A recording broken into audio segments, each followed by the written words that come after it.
He was damn Turkish. Come on, I think you're just making things up. I'm not making things up. Yes, This is anyone who is ethnically Greek and he converts to Islam, I don't think he'll just automatically say I'm Turkish. Okay. Or start speaking Turkish. No, I don't know where you're getting this it's from. a process of assimilation.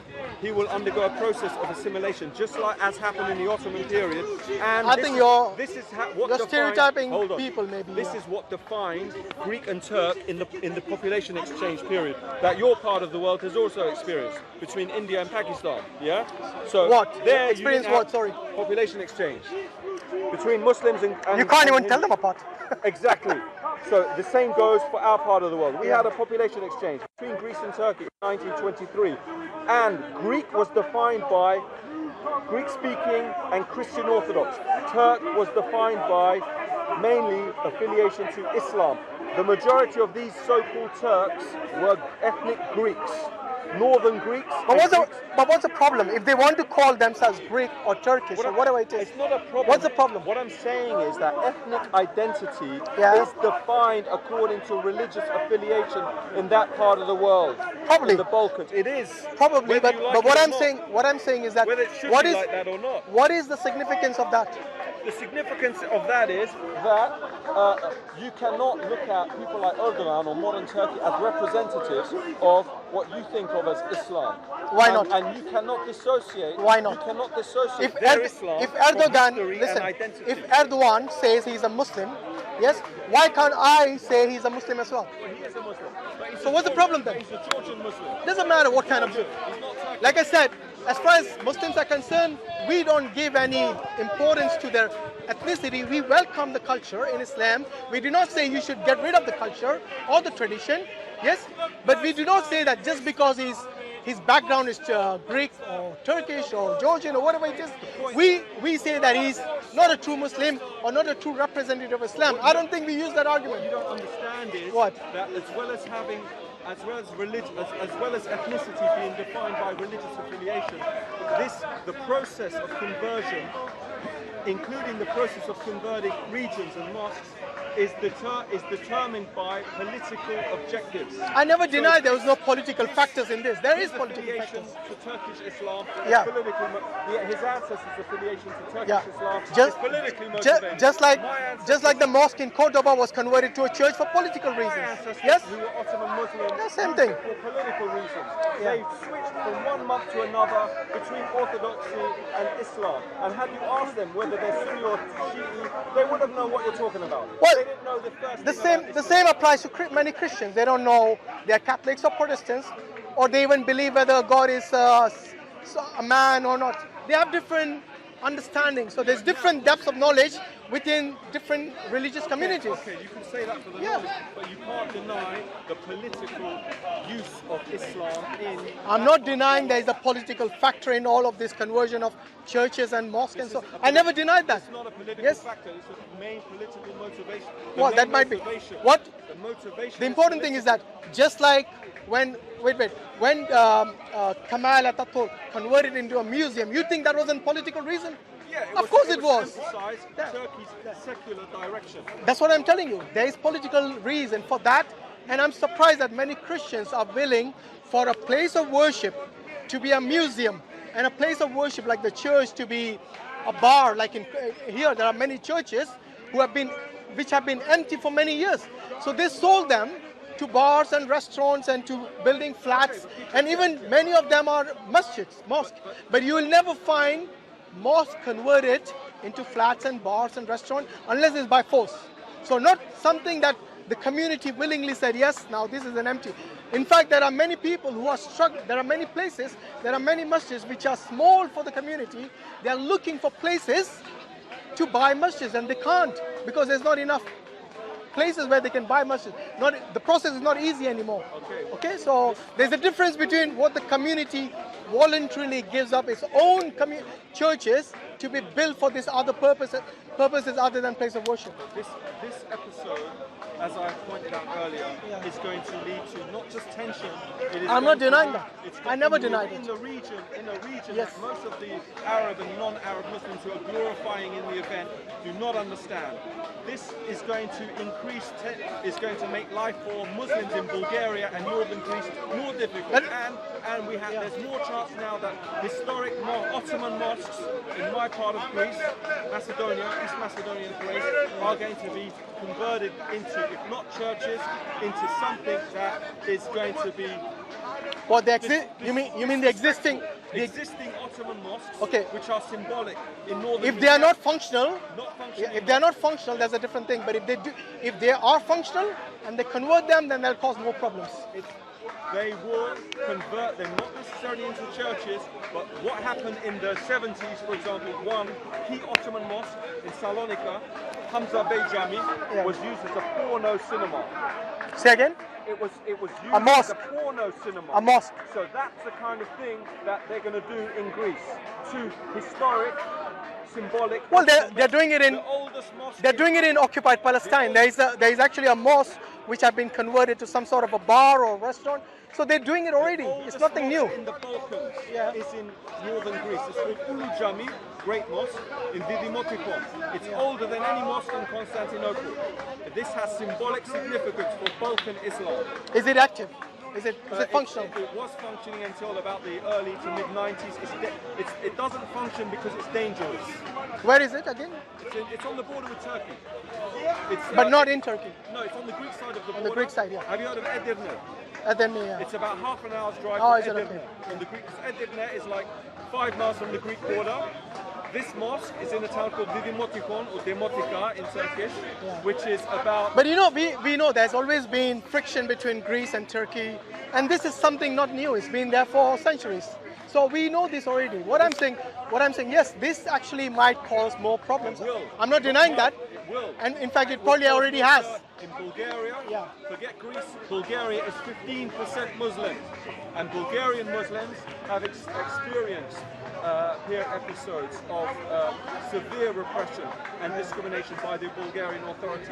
It's more likely to happen again now. And these Muslims, unlike the Muslims in northern Greece, Bulgaria's Muslims are, to some extent, more secular. In northern Greece, because in northern Greece they're defined as a religious minority, that for some reason makes them more religious. Bulgarian Muslims are identified as an ethnic minority, not a religious minority, and many of them are kind of more secularizing. Okay. They're not that religious. So look, the important thing is that because Turkey is a secular country, Greece is a secular country. Not a secular. Sorry, I meant to say it's an independent country. Yes. What was the term I was looking for? It's sovereign country, that's right. So it's a sovereign country and Greece is a sovereign country. So these sovereign countries, when they make decisions, it has repercussions, especially places of worship. And this has happened, like I said, in occupied Palestine, in India, in Greece, yes, in Turkey. It has happened. I'm not denying that. This act is not just an act of principle to emphasize Turkey's sovereignty. This act is provocative.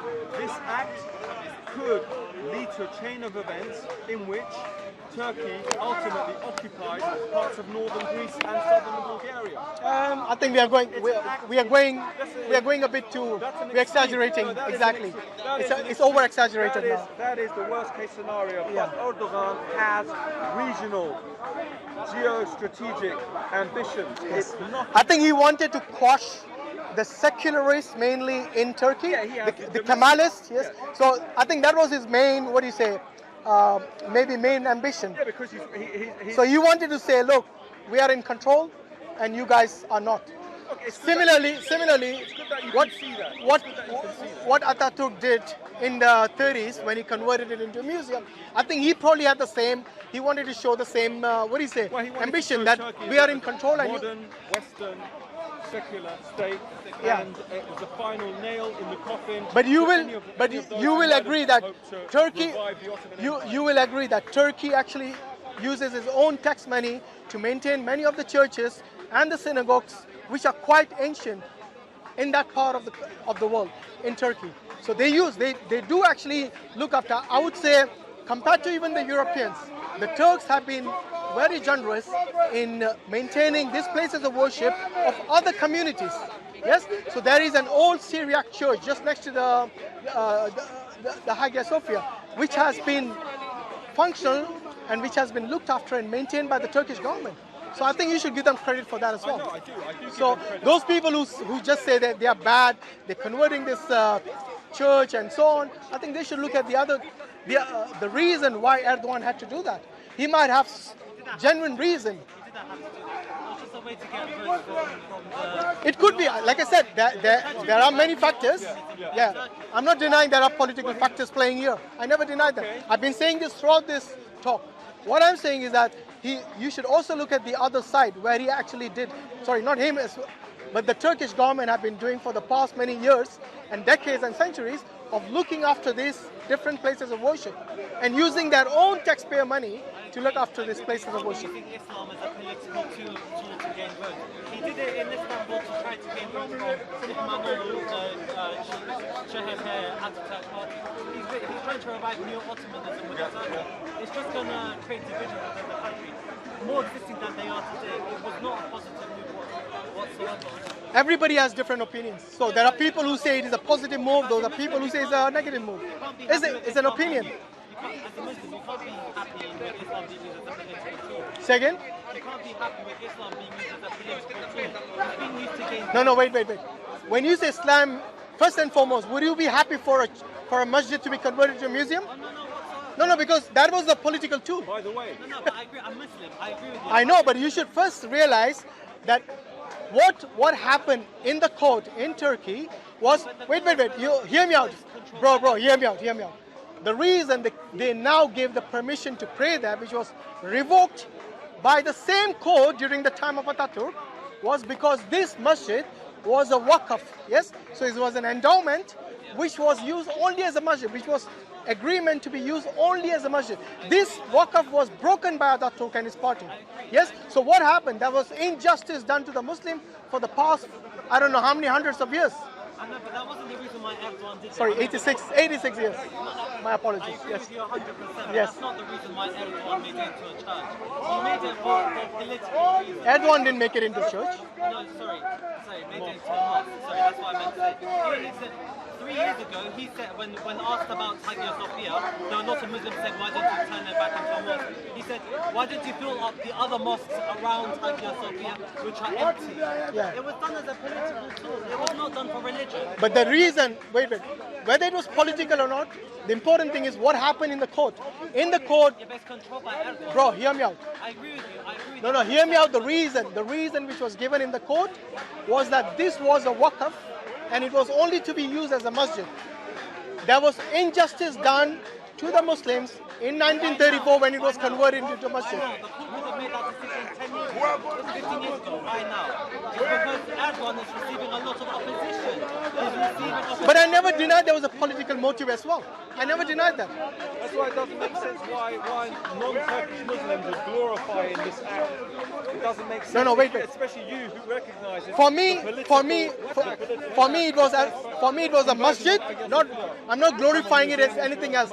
I'm saying it was a masjid. So when a country conquers, when in Islam this is the rule. When Islam, during the time when you didn't have the United Nations, yes, this was a rule everywhere in the Middle Ages. Yes, exactly. So for example, when Ferdinand and Isabella, when they took over Spain from the Muslims, from the Muslims, they converted the masjids into their churches. Yes, the same thing happened during the Ottoman You period. don't want to model your law on the law of a tyrannical, brutal regime like Ferdinand and Isabella's. No, but there's a this difference. act Wait. because that I'm not act justifying the brutality. I'm telling you about what the law was at that time. everywhere, of course. At the time, not today. That's not how things work today. Yeah, but today, what they used was in the court, they used this injunction that what happened in 1934 Was illegal. Yeah, absolutely. So It they was a said, waqf. okay, It was a waqf. and by the way, it was the same court. It was the same court which legalized Yeah, I mean, to turn it into a museum. In name. It was the same court in name. Yes. By the way, by the way. They could have done this court case for years. They could have done it decades back. Why not? They could have. By the way, I don't know what the reason was. Maybe there was, maybe it was wise to do it now, not back then. by the way, to pander to the Muslim Ottoman community. A lot of the Muslim vote in Turkey is going to the ultra-nationalists, the MHP. Erdogan is trying to use this as an opportunity to gain the votes back. Exactly. It was not done for and just like the young man said about the widespread Turkish opposition to the move amongst secularists, there's also an opposition to this move amongst Turkish Muslims who are very aware of their Byzantine Greek heritage. There are many so-called Turks who still speak Greek today and are Muslim and are very conservative Muslim, and there are sections within this community who oppose this kind of move. I'm not surprised. I'm not surprised because even though there are people within Turkey who are opposed to this move, and there are people who support it. I'm not denying that. These are practicing Muslims who are proud to be Turkish nationals, are loyal to Turkey, but are very aware, and if anything, are now reviving their traditional Greek language and culture. Pontic Greeks are the main group who live in the Black Sea region.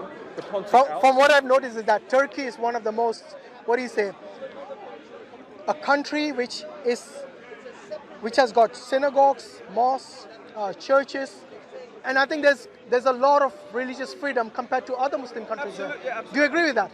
So we cannot say that okay, just because they have done this, now we are going to just ridicule and basically oppose them in every single thing. But we're not. No, but people are saying that this Even I recognise that Erdogan has done a lot of good in Turkey. Not only Erdogan, I think the past governments as well. And I'm open about my background, and I'm welcomed, including. I'm not from that region, so maybe you have more information about it. Turkish police, Turkish soldiers, I'm treated very well, even though. I'm open about my origin, and my origin is part Ottoman as well. And I'm not a pure Greek, I'm a part Georgian and Ossetian origin. And even on my Greek side in Turkey, it's from the far east of Turkey, eastern Anatolia. When are you taking the Shahada? Alright, anyway, nice talking to you. But yeah, I think this is one of those things which people will never come to an agreement, and there's definitely a political reason behind this. I'm not denying that, because people do a lot of things for votes, all the governments do it, yes? There are governments who want to build a wall between two communities in America and Mexicans, yes? For political reasons, and this is... So what I'm saying is that it can be political reason, it can be religious reason, it can be reason just to gain more votes or something like that. I mean, there are all sorts of things. We, in Speaker's Corner, cannot resolve that. We can only give our opinions, and like I said, people have different opinions. This is the reason Speaker's Corner, which gives you the freedom of speech to air these opinions and come to a conclusion individually. But I think if other countries start basically interrupting in the sovereign lands, then there'll be a lot more chaos around the world. But when there is persecution of people, then they should definitely speak up. Yes, persecution. I mean, of people like the Uyghurs, and the people, the Rohingyas, and in Rakhine. Yes, these are the headline. These are the communities that are in the headlines. These are the communities who have experienced the more extreme forms of persecution. What we don't hear about are the people, including the Muslims, who are experiencing low levels of discrimination, but significant levels of discrimination enough to frustrate their lives, their futures, their careers, and their sense of safety. And that goes for the Muslims in northern Greece. This is a bad move for the Muslims in northern Greece. Yeah? And it's not just the Muslims.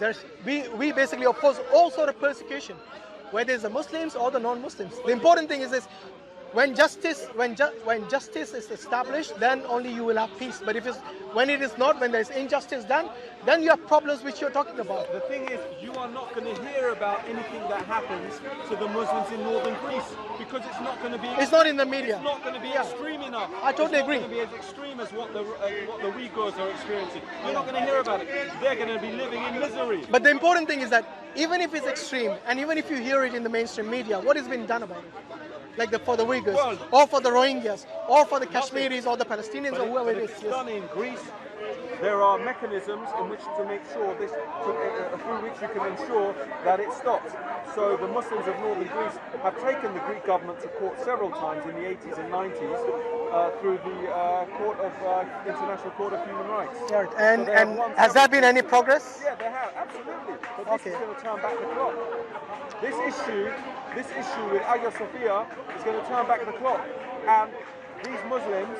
So if the Greek government is going to blame those northern Cyprus Muslims for what the Turkish government did, do you think that's just? No, it's not just. Exactly. So why would one person or one community or one country's fall be punishable? It's not necessarily punishment being borne by somebody else. It's not necessarily going to be a centrally directed Okay. policy of discrimination against the Muslims. So if the Greeks do it, then they are basically doing exactly what they're blaming the Turks for doing it. In other words, injustice. See what I mean? However, the big difference between Constantinople and northern Greece is Istanbul doesn't have 500,000 Christian Orthodox. I don't know how many are there. Whereas northern Greece, Greek Macedonia and Thrace have a living Muslim community of up to 500,000. In in East Macedonia and Thrace, the part of the northeast of Greece. How come there are so few mosques over there in Greece? Well, they're not in that area. There are. In that area, there are lots of mosques. No, the capital. I think I heard recently. There are no indigenous Muslims. Recently, they had like a mosque built there or something. I'm not sure. There are no indigenous Muslims there. No, but there were a lot of Muslims because the mosque is getting filled. So there must be. These are not. No, but you cannot say indigenous. The whole idea of a mosque is for anyone to pray. Yes. It doesn't have to be indigenous. These are newcomers. Yeah, it's like me saying there are no indigenous English people here, so don't build any mosque in England. That explains why there's no mosque. Doesn't There make haven't sense. been Muslims. There haven't. No, been no, there Muslims. are a lot of Muslims there haven't in been. Athens. In There are a lot of the Muslims there. 20, 30 years, yes. Before then, there weren't. Okay. Anyway, Until the Ottoman period. I think we probably have to look into that. But anyway, injustice anywhere or oppression anywhere is wrong. That's the principle I stand by. But anyway, jazakallah khairan.